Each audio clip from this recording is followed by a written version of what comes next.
Hey guys, so yung mapapanood nyo po na footage ay mula pa noong August 25. Pero ngayon ko lang siya napanahunan na i-edit.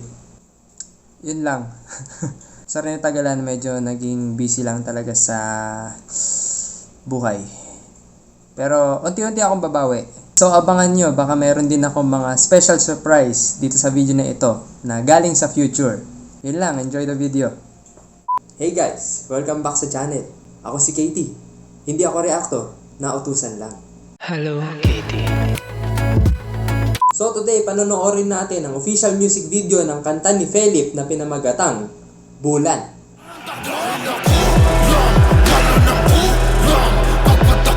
Astig! Napakagaling! Siguro, hindi ko pa naririnig.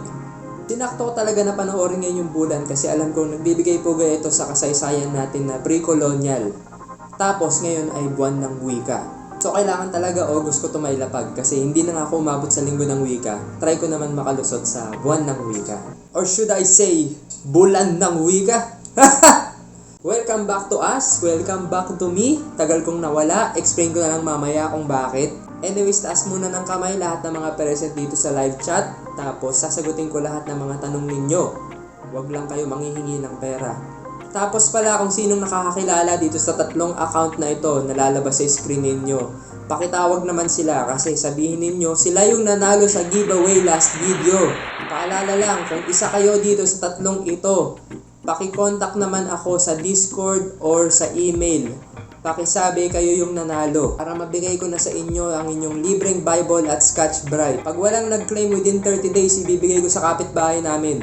So ang kantang Bulan po ay inawit ni Sir Philip, aka Sir Ken, aka Philip John Suson. Siya po ay isang soloista at miyembro rin ng boy group na SB19. Ito ang kanyang pangalawang single. Ang kanyang una ay pinamagatang Palayo. Yun dapat yung papanoorin natin kaso biglang naglabas siya ng panibagong kanta. So dito tayo sa mas bago. Di na nga bago sobrang late ko na. Pero okay lang. Di naman tayo top speed content. Top quality content tayo. Di ba din ang mabagay? Maganda naman. Yung himig, yung tugtog at yung kanta ay ginawa ni Sir Philip. Tapos kasama niya nag-produce si Sir Joshua Daniel Nase, aka Josue. Tapos maririnig nyo din daw sa intro ang vocals ni Sir Stel, isa ring miyembro ng SB19. Kantang Bulan ay patungkol sa diwata ng buwan ng mga katutubong Pilipino. Sa pagkakaalam ko, nag-focus sila sa kultura ng mga Ibalon at ng mga Bisaya. Tapos nagtanong din ako sa mga kaibigan ko mula sa iba't ibang bahagi ng bansa. Pero wala akong naalala sa mga sinabi nila kaya nanood na lang ako ng YouTube video ni Sir Kirby. Shoutout sir, ang dami ko natutunan, 2 beses ko pinanood yung video nyo tungkol sa Bulan. Basta alam ko, andun si Bulan, tapos si Halia, tapos si Bakunawa. Tapos tingnan natin kung may iba pang characters. Sinadya kong hindi masyado mag-review today kasi nga, alam kong ginawa na yun ng mga ibang reactor. Ako, non-reactor nga ako Titignan ko lang kung may bago tayong matututunan pagdating sa kanta, sa tugtog, sa cinematography, sa choreography, sa makeup, sa costume, sa VFX, at sa kung ano pang makita natin. Huwag nating patagalin pa dahil pinagpapawisan na ako. Game!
Wala Walang atrasan ang bumangga giba. Kabisig man o hindi ang mundo, tuloy-tuloy lang ang takbo. Wala na kulang, pagpatak ng dilim ako.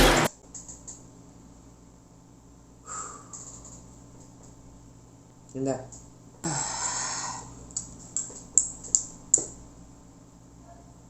So, nagsimula ang kanta sa isang disclaimer. So, ayun na nga, sinasabi nila yung interpretation nila ng bulan dito ay koleksyon na ng iba't ibang kultura ng Pilipino. Sari-sari na yung region na pinagkuhanan. So, hindi na siya hango lang sa isang probinsya o kwento lang ng isang grupo ng tao dito sa Pilipinas. Dagdag na rin doon yung sinabi nila na nasira na halos lahat ng mga kwento dahil sa pagpasok ng sari-saring mga dayuhan na wala na yung original na kwento. Ang goal daw ng video na to ay masukayin pa natin ang ating kultura at yung mga kwento na to para manatili siya sa diskusyon hanggang sa mga susunod na henerasyon. Kung sino man nagsulat nitong write-up na to, ang hilig niya gamitin yung this aspect of our culture, this aspect of our memory aspect. Magsisimula ang awit sa napakagandang vocals ni Sir Stel. Tapos may makikita tayong establishing shot sa desyerto o sa ilang. Tapos makikita niyo si Sir Philip na naglalakad na out of focus. So meron mga 2 o 3 shot na out of focus lang siya. Madali lang yun kung meron kang camera or device na merong manual focus. Pihit mo lang para hindi nakafocus dun sa tao mismo. Tapos kusa magbe-blurred yan. Parang yung mga mata natin na sa isang bagay lang kaya mag-focus. Yung mga camera na may traditional lens, ganun lang din. Nasa isang distansya lang yung kanilang focus. Kaya adjust mo lang yun kung aling part yung gusto mo makita. Kung yung tao ba na nasa malayo o yung foreground na nasa malapit. Pero pwede rin CGI, di mo na masabi ngayon eh. Tapos makikita niyo si Sir Philip na topless pero may suot na red sash and belt. Tapos black pants. Tapos marami siyang suot na mga ginintoang alahas. Tapos mayroon din siyang long red hair. Sabi ni Sir Kirby, ang kulay na pula daw sa mga sinaunang Pilipino ay simbolo ng mga mandirigma. Kaya rin siguro yung kulay pula sa watawat natin ay simbolo ng digmaan o away at pagdanak ng dugo. Ibig sabihin, si Sir Philip ay isang mandirigma. Yung mga dilaw at gintong alahas naman daw ay simbolo ng kayamanan at kapangyarihan. So malamang isa siyang datu o mataas na uri ng tao. Tapos may tattoo siya sa braso. Ako, delikado yung mga nagsusot ng pula tapos may tattoo sa braso. Huwag kayo lalapit sa mga ganyan. Tapos kita dodo niya. Anyways, dadako tayo sa isang shot na mayroong silong na gawa sa kawayan at tela. Tapos makikita nyo may mga nakasabit na antique na lampara. Pag sinearch nyo sa Google yung old lamp, ganyan mismo yung lalabas na litrato. Sisilong siya, tapos makikita niya yung isang balde na puno ng tubig. Makikita niya yung reflection niya, at saka yung reflection ng kamay niya. So, nung hinawak niya yung kamay niya dun sa tubig, nakita niya yung kanyang sarili. So, di ko alam kung may ibang karakter pang ginaganap si Sir Philip dito. Siguro kung sino man yung tao na yon, hindi niya pa alam na siya si Bulan, tapos na-awaken siya nung nakita niya yung reflection niya. Katulad na lang na sinasabi nila na yung liwanag daw ng buwan, reflection lang daw ng liwanag ng araw. Yun ba ibig sabihin nun, naging bulan lang siya nung nakita niya yung reflection. Doon lang nag-awaken. Di natin alam. Tapos may makikita kang quick cut ng iba't ibang mga shot. Unang shot ay si Sir Philip na dumidilat, tapos mayroong red filter na pwedeng gawa ng tela o ng VFX or CGI. Isang quick cut ng choreography. Isang drone shot sa bangin na naka-fast forward. Isang shot sa second costume ni Sir Philip na nakatakip ang kanyang muka. Tapos isang shot dun ulit sa bangin kasama ang kanyang original costume pero half body naman this time. Tapos nakafocus sa mukha niya. Meron tayong mas malapit na shot ng kanyang mga kwintas at mapapansin mo na merong susi, merong padlock, merong mga tusok-tusok. Yung isa dyan kamukha nung sinuot niya sa Basinga. Basta alam nyo hindi makaluma yung suot niyang alahas dyan. Medyo moderno na yan eh. May shot ng nasusunog na kahoy, tapos may shot ng isang ate na nakabelo na sumasayaw, tapos pinalilibutan ng mga kandila.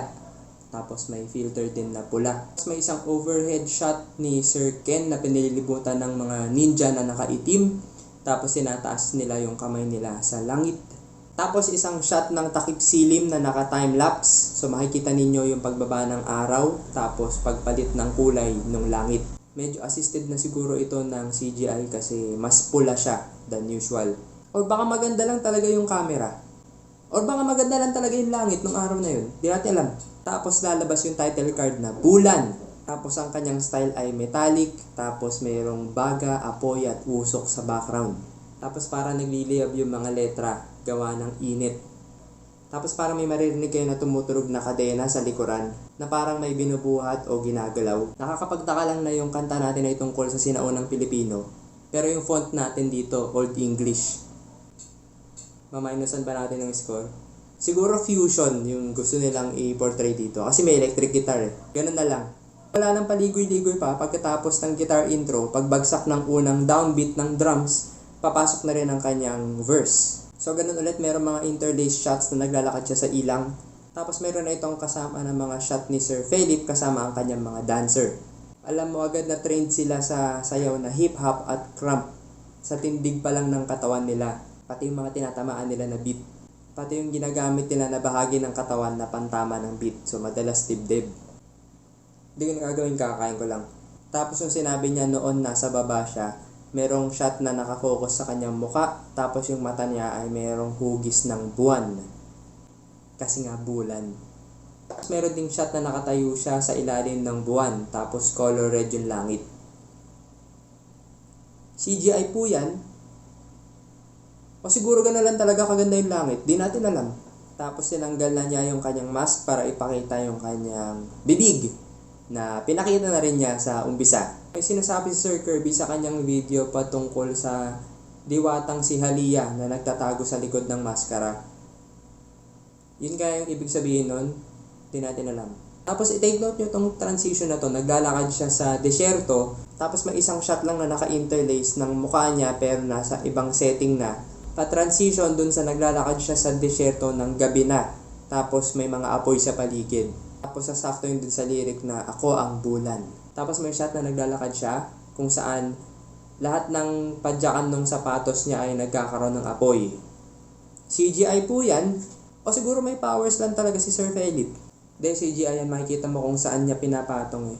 Pero di niya pinapahalata masyado dahil pinagmumukha niyang 3D. Merong depth of field, merong focus, tapos merong mga nakalapat na apoy sa mas malapit na bahagi sa shot. Ganon. So kung sino man gumawa ng flames na yan, siguro magaling na VFX artist yun. Tapos merong wide shot si Sir Philip na pinalilibutan siya ng mga apoy. Pustahan tayo 20 lahat ng apoy dyan CGI. Una, lahat ng apoy na nasa sahig ay nasa foreground. So alam mong pinatol lang sila. Tapos lahat ng usok mula dun sa mga torch papunta lang sa isang direksyon. Tapos constant yung speed. Tapos kung mapapansin ninyo, ang lakas ng hangin dun sa mga apoy. Pero hindi hinahangin yung damit niya. Pero na-appreciate ko yung usok, yung atmosphere, yung shading, pati yung mga tilamsik ng apoy. Maganda. Ginugol ko yung tilamsik. Sa yung mga lumulutang na apoy-apoy, ganon. Kasi diba may ganon sa mga bonfire? Accurate. Ganda. Gusto ko yung lyric na papunta ka pa lang, ako'y pabalik na. Kasi lagi yan sinasabi ng mga matatanda sa akin. Ngayon, ako naman ang magpapamana sa inyo ng quotable quotes. Papunta pa lang kayo, ingat. Copyright sa akin yan ah. Dun sa part na sasabihin niya naman yung ang bumanggagiba, magkakaroon ng lift segment. Ito makikita ninyo yung kanyang mga backup dancer na binubuhat yung isa't isa sa isang napakagandang lift na parang nakita ko na yan sa mga hip-hop competition eh. Nakita ko na din yan sa mga ballroom competition. Pero ang ganda ng timing kasi tumigil yung tugtog para ma-frame yung moment na yon. So, good musicality din sa part ng choreographer. Tapos magtatapos yung unang verse sa lyrics na kabisig man o hindi ang mundo, tuloy-tuloy lang ang takbo. Which is napakagandang empowering message.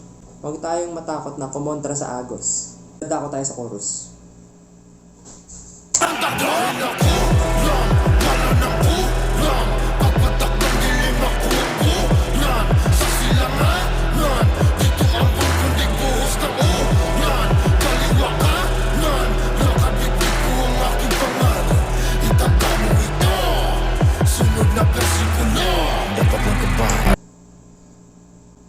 Ganda ng chorus ah. Nagsisimula yung chorus na merong choreography na pumapadyak muna sila. So sa mga naging estudyante dyan ng basics ng cramp, alam niyo na yung pagpadyak o yung stomp. Ito yung parang nagsisilbing pedal ng gasolina para uminit yung makina mo bago ka makapagbato ng mga malalakas na galaw. So meron mga familiar na hand positions. Meron din naman mga bagong movements na ini-incorporate nila na parang mukhang martial arts. Di ko naiisa-isahin pero na-appreciate ko yung choreography dito sa part na to. Paborito kong eksena dito yung merong malayong drone shot na umiikot sa kanya habang tumatalon siya ng paikot dun sa naka-red filter na shot. Ganda lang tignan. Split second lang siya pero ang ganda. Siyempre pag nasa desyerto kailangan meron kang shot na may nahuhulog na buhangin. Mandatory yun. Kung mag-shoot kayo sa desyerto tapos wala kang shot na nahuhulog ang buhangin, huwag mo na lang i-upload. Na-appreciate yung lens flare dito sa wide shot na to. CGI ba yan? Feeling ko natural. Hindi ko minamaliit yung galing ng cinematographer nila, pati na rin yung ganda ng kalikasan. Pero kung CGI yun, napakagaling nyo naman mga traitor. Dako tayo sa sunod na bersikulo. Sunod na persikulo. Dapat lang kabado. Tunog pa pang ganda mo lalagawan na. Sasabihin mo sa akin na di ba dadahimitin ko'y nakaupo na sa trono tanga ka ba? Di na bago sa akin to. Dapat lang basagin to. Umaapoy sunugin to. Kung manalangin kalamusan to. Batahimik itong hipokrito. Uhalaya! Ibukas ang mata, dalamunin ka na niya. Huwag magpapi sa bakunawa. Sa impapawid ang agiles umilip. Dilimitadong pananaw at pag-iisip. Huwag makusahin ni Sistina. Matatapos na. Ayoko pa matapos. So dito sa second verse, nandun tayo sa second set, which is yung nasa bangin, tapos color blue yung treatment niya. Except kay Sir Philip na pulang-pula pa rin ang kanyang buhok, tapos gamit niya ang costume 1. Tapos naka-interlace ito sa mga shot ni Madam na nakabelo na pinalilibutan ng kandila, tapos sumasayaw siya. Kamukha nito yung Madam na sumasayaw sa music video ni Jackson Wang na Bullet to the Heart. So dito sa part na to mag-focus tayo sa lyrics saglit, kasi parang may sinasabihan si Sir Philip na nagpapanggap daw na tanyag. Pero dapat kabahan siya o dapat matakot. Kasi kung akala niya patatalsikin niya si Sir Philip, pero nakaupo na siya sa trono. So wala na siya magagawa. May kaaway ba si Sir Philip dito? Feeling ko may kaaway siya kasi kanina pa niya pinariringgan eh. Sabi niya, papunta pa lang siya, pabalik na si Sir Philip. Tapos dati nasa baba, ngayon nasa taas na. Ngayon naman, akala mo mapapatalsik mo pero hindi mo talaga kaya. Kung manalangin parang santo, pero sa totoo lang, hipokrito. Wow. Tapos may mga naka-interlace na shot sa kanilang pangatlong set. Sa isang studio type na room na may black floor, black background, tapos lahat sila ay naka-black costume. Itong costume number 3 ni Sir Philip ay black na leather na may shiny black pants. Tapos yung mga backup dancer niya naman ay mukhang mga kalaban ni Carto. Ang isang shot na nilalagay sa kanya yung belo ni Madam Halia. Tapos dun sa panggabing portion ng desert set, makikita niyo yung costume naman ng kanyang mga backup ay parang naka-hood na parang kulto. Tapos tinatawag nila si Halia o yung diwata din ng buwan na kapatid ni Bulan. Sinasabihan nila siya na ibukas yung mata. Kasabay nito yung shot ni Sir Philip na yung mata niya ay inedit para maging una kulay pula, tapos sunod naman ay maging mata ng reptile o dragon. Tapos may shot din ng isang mata ng reptile na kumukurap. Tapos malalaman mong reptile siya kasi merong kaliskis. Tapos yung bukas ng mata niya parang dalawa yung eyelid. Isang patayo tapos isang patagilid. Parang crocodile. Tapos meron tayong napakagandang CGI shot ni Bakunawa o yung dragon or sea serpent or sea dragon or kung ano man siya na umaamba kay Sir Bulan, kay Sir Philip. Dalawa pa lang yung nakikita kong portrayal ni Bakunawa. Isa yung nasa children's book ni Sir Kirby. Tapos sunod naman ito. Feeling ko mas realistic to. Pero CGI po yan. Wala pong totoong Bakunawa. Well, di ko din masabi kasi di naman ako nabuhay nung sinangunang panahon. Malay natin. Tapos may nagkakarera na tricycle. Tapos may shot ni Sir Philip na pumupunta sa ilalim ng tubig. Tapos sumunod naman ay may shot na umaahon siya ng pahiga. Talas yung pag-ahon ng mula sa nakahiga ay simbolo ng panibagong buhay. Tapos yung lyric pa ay merong Genesis. Tama ba? Diba yun yung umpisa ng Biblia? So parang panibagong simula. Punta na tayo sa final chorus. Isip, huwag makusahin ni Sistina.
Ayos. So tapos yung kanta sa isang repeat ng chorus pero nag-focus tayo dun sa set number 3. Dun magkakaroon tayo ng konteksto ng setting kasi meron ka nang makikita ng mga lights dito. Meron nga mga ilang ilaw na nakatutok din sa camera pero mababa lang yung brightness nila para di masira yung shot. Tapos naka-interlace ito sa mga ilang shots na galing dun sa kanilang dance move. Lala. Si Bakunawa, hinahanap si Philip. Wala dito! Ka-interlace yung final chorus sa mga shots ng kanilang mga earlier dance performance sa desert set. Tapos mga close-up shot ni Sir Philip na kumakanta tapos nag-aangas sa camera. Required yun. Tapos meron isang napakagandang dance segment. Kitang-kita mo talaga na pinag-isipan nila pagdating sa musicality kasi tinatamaan lahat ng beat. Tapos sobrang sharp nung galaw. Rin yung mga maliliit na hit nung hi-hat. Mahusay yung pagkakagawa. Tapos magtatapos yung music video na nagwo-walk out si Sir Philip na parang walang nangyari. Tuloy lang yung lakad sa desyerto. Pero babalik tayo dun sa wide shot ni Sir Philip dun sa bangin. Pero this time, makikita ninyo, nandun na yung buwan na naka full moon. Tapos wala si Bakunawa. So simple lang, pinakita dito na nanalo si Bulan. So hindi nakain ni Bakunawa yung buwan. Ibig sabihin, naligtas sila ni Halia na nasugpo nila yung kalaban sa pamamagitan ng dance number. Tapos, title shot ulit na Bulan. Tapos yung logo ni Sir Philip. Ganda. Final thoughts. Pangsayaw talaga tong kantang Bulan, Sa uri pa lang nung drum and bass na ginamit nila, alam mo na pang cramp yung kanta. Kasi ganyan din usually yung naririnig ko na tugtugan mula kina Sir Tight Eyes. Ganyang beat. Tapos usually nga, yung boses ay medyo mag-growl, medyo magaspang. I'm going hype to hype. Pero na-appreciate ko na ginawan siya ni Sir Philip ng sarili niyang rendition. So nandun pa rin yung vocal stylings ng mga cramp songs pero nilagyan ni Sir Philip ng sarili niyang flavor. Bighaning-bighani ako sa boses niya simula sa umpisa pa lang. Pinakita niya yung iba't ibang layers ng boses niya. So meron siyang pabulong, merong pasalita, merong parap, merong pasigaw. So hindi ka tatama rin sa kahit anong part ng kanta kasi halos bawat segment iba yung ginagawa niya in terms of vocals. Pagdating naman sa sayaw, wala akong masabi. Una sa lahat, hindi ko expertise yung cramp. Nagpaturo ako sa mga marurunong, syempre. Pero marami pa akong kakaining bigas. So hindi pa ako ganyang kataas na level pagdating sa kanila. So wala mo ng dance cover sa lalong madaling panahon. Practicing ko pa yung ganyang style. Siguro kung gagawan ko man ng sayaw yung kantang to, ibang uri, abstrakan, ganon. Yung pang doxology. Pero ayun, base sa napanood ko, nandun yung mga traditional na cramp movements. So makikita mo na yun talaga yung comfort style ni Sir Philip. And yun din yung primary style ng choreography na na-perform naman ng maigi ng buong grupo. Tapos may mga inspiration siya sa martial arts. Hindi ko alam kung Asian ba yan o traditional Filipino martial arts yung merong ganitong mga pose. Tapos yung talon na paikot na wala naman talaga sa cramp pero in-incorporate nila para may sarili nilang flavor. Hindi ko sabihin yung salitang flavor, no? Parang aspect of our culture lang, aspect of our memory. Pagdating naman sa cinematography, makikita mo na meron silang respeto dun sa tanawin at pati na rin sa subject. Gusto ko yung mga establishing shot at saka mga wide shot, lalo na yung mga shot na naka-off-center si Sir Philip. Tapos hindi madagdag yung imahe, konti lang yung pinapakita. Pwedeng siya lang, yung tanawin lang, yung silong lang, kaya naman yung naglalakad siya sa ilalim ng buwan. Tutusin, madali lang naman gawin yun kung meron kang video editing tool, pero na-appreciate ko yung contrast na binibigay niya kapag ini-interlace siya sa mga shots na mukhang normal.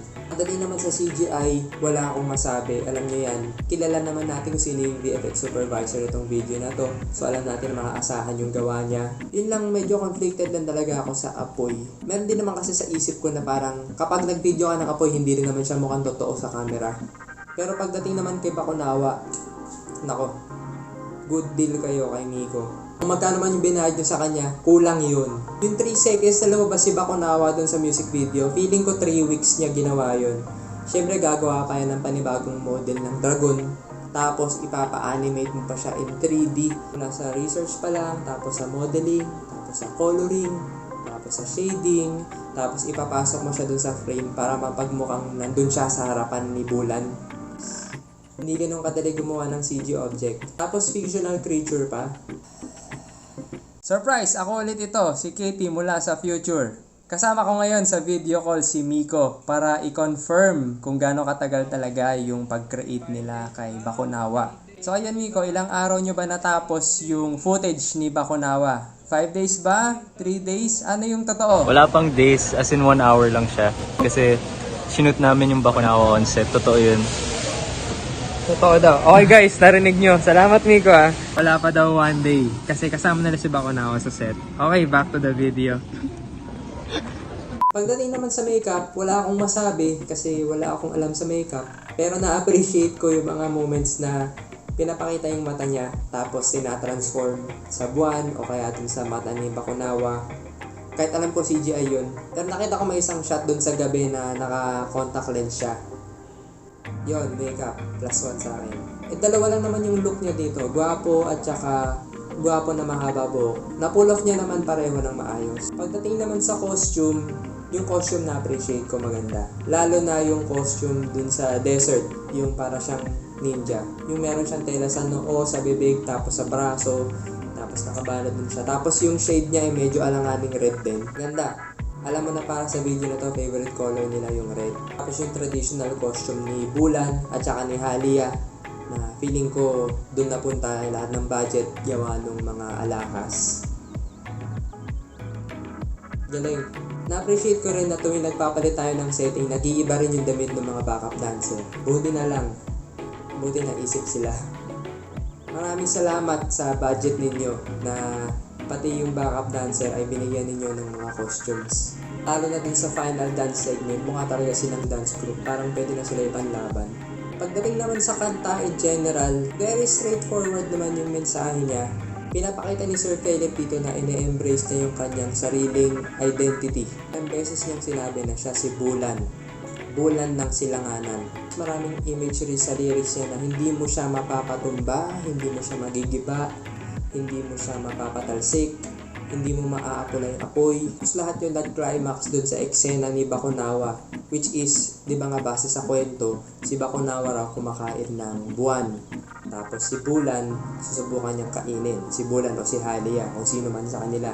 Basta susubukan siyang kainin. Kung ano yung simbolo ni Bakunawa, hindi ko na alam. Depende na yung mga fans ni Sir Philip na mag-interpret. Basically, sa dulo natalo si Bakunawa. Ibig sabihin, ganun katibay yung identity ni Sir Philip na kahit anong pagsubok, kahit yung pinakamalaking halimaw na kalaban, hindi siya matalo. Di ko alam kung sa karir ba yon, sa trabaho, sa buhay, sa pag-ibig, o kung saan man. Pero ang sinasabi niya ay hindi siya magpapatinag. Kung isipin mo, ganun niya rin tinapos yung kanta. Sabi niya, lakad, bit-bit ko ang aking pangalan. Itaga mo ito, sunod na versikulo. Parang niya sinasabi na hanggang sa muli, hanggang sa susunod yung pagkikita, dala-dala niya pa rin yung identity niya. Dagdag mo na rin dyan yung layer na gamit niya yung kultura ng sinaunang Pilipino. So bit-bit niya yung pagkakakilanlan sa bansa natin. Ibig sabihin, kahit mag-global man siya, yung sariling atin pa rin yung kinikilala niyang identity niya. Philip Bulan official music video. Top quality content. Isa na naman pong video ang natapos. Ang sakit na ng likod ko. Ang kulit na tinapos niya yung kanta niya na sunod na bersikulo, pero tapos na yung kanta. So, teaser ba yan na may susunod na kanta? Naalala ko yung kanta ni Sir Pablo na La Luna, tapos tinapos niya sa simula ng La Luna. Ito naman, sunod na bersikulo. Tapos, La Luna, tsaka Bulan. Parehong may connect sa buwan. Tapos, kinokonekta nila yung mga last verse nila. Sino naman kaya ang susunod? Tapos, may tema pa rin kaya ng buwan? Anyways, kung naalala ninyo, nung Bazinga era, nagsimula akong i-drawing si Sir Ken. Malapit na siya matapos. Balang araw. Ito na siya. Natapos ko siya bala kong ipamigay. So, kung gusto ninyo, magsama kayo ng salitang psych sa comment ninyo. Tapos, pag nagpag-giveaway search ako, baka mabunot kayo, tapos ipamigay ko sa inyo ito. Ayun na nga, hindi na magiging regular yung pag-upload ko ng video. Dati kasi may schedule talaga ako ng paggawa ng non-reaction video. Pero ngayon, yung schedule na yun, napalitan ng schedule ng trabaho ko. So, wala na akong panahon para manood, wala na akong panahon para mag-edit, wala na nga rin akong panahon para mag-drawing, kaya hindi ko alam kung kailan ko ito matatapos. Pero sinusubukan ko humanap ng panibagong routine, pero nahihirapan talaga ako maghanap ng panahon para gawin tong regular. And kailangan ko i-prioritize yung trabaho kasi yun yung nagpapakain sa akin. So gusto kong manghingi ng pasensya, pero huwag kayong mag-alala. Hindi ko pa rin nalilimutan na may mga panonoorin pa rin tayo. Pero paalala nyo na rin kasi baka malimutan ko. Yun lang guys, pag nakaluwag-luwag babawi talaga ako. We're sorry. Forgive us. Forgive us. Unti-untiin ko lang, tapos pag-iisipan ko kung kakayanin ko na mag live reaction sa YouTube. Kasi feeling ko mas madali yun eh. Hindi ko kailangan mag-edit ng ganito kahaba na video. Schedule pa dapat to last week. Kaso nagkasakit naman ako.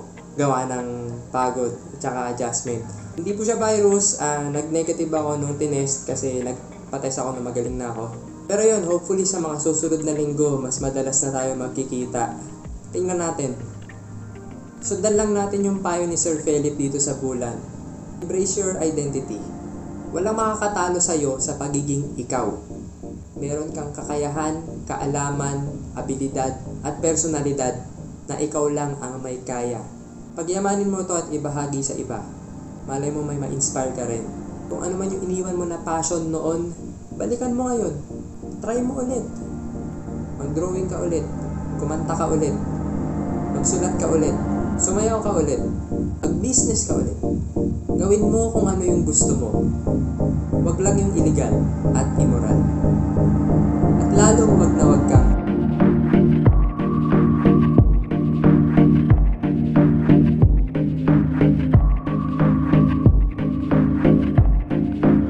Princess Erica Chongson, nanalo ka nung color blue.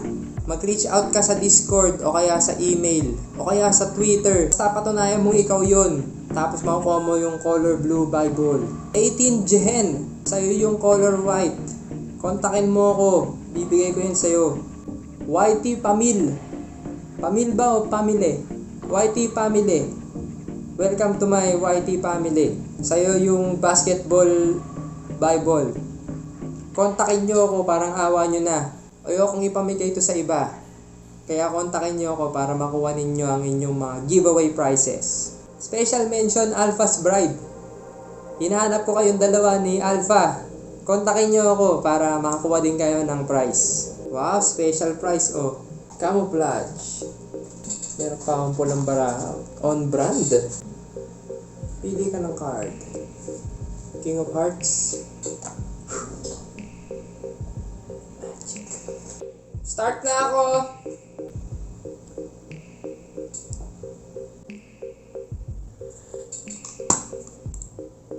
Wait lang. Ang aking audio driver, di pala ka-set up. Dead air. 5. Nakapokus ba? Ayaw mo na. Tagalog ng wilderness. Ilang. Oh. Tapos isang shot ng langit na naka-timelapse na pinapakita ang pagbaba ng araw. Ano, twilight? Takap siling? Nag-focus ba? Cinematography. Mukha din ito yung ate sa Netflix na sumasayaw, yung nag-viral, yung parang nagbe-belly dancing. Basta yun, alam nyo na yun.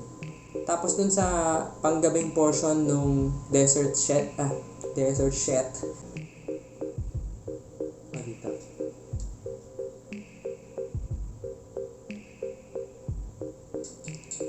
Nice.